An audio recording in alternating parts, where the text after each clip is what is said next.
السلام عليكم ورحمة الله وبركاته. أهلا بحضراتكم في عفريت البرفانات مع وليد أنور.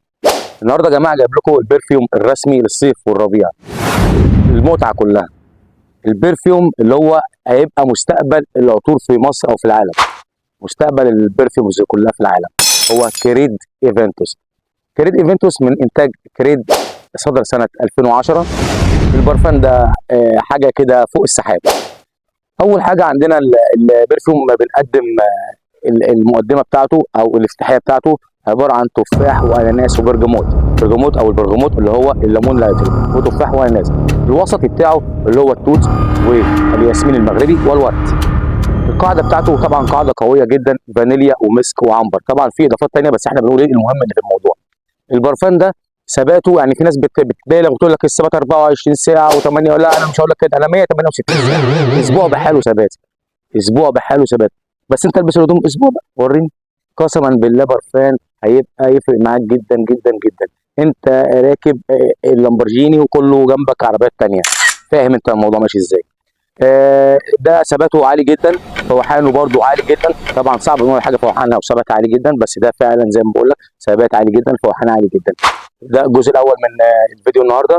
ما تنساش الاشتراك في القناه واللايك، ولو في اي حاجه اسالني عليها في الكومنتات. شكرا. 5 وراجع.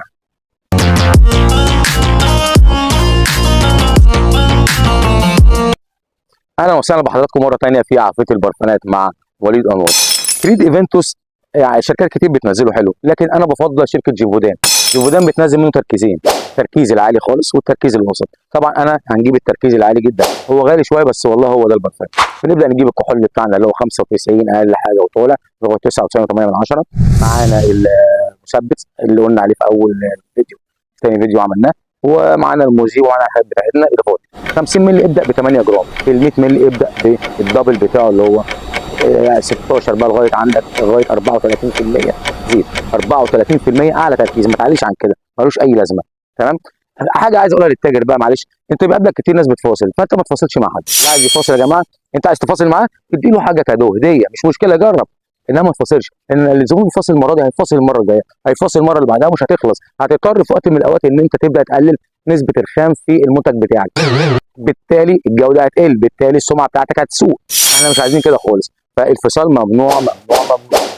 لغايه هنا جينا لنهايه الفيديو. ما تنساش الاشتراك في القناه واللايك، واي حاجه في الكومنتات انا تحت امرك. اي سؤال في اي مجال يعني غير البرفان، كان معاك انت بتفتح مشروع، بتعمل بتبيع حاجه، قول لي اي سؤال عايز تساله وانا هجاوبك عليه سريعا ان شاء الله، مش هتاخر عليك.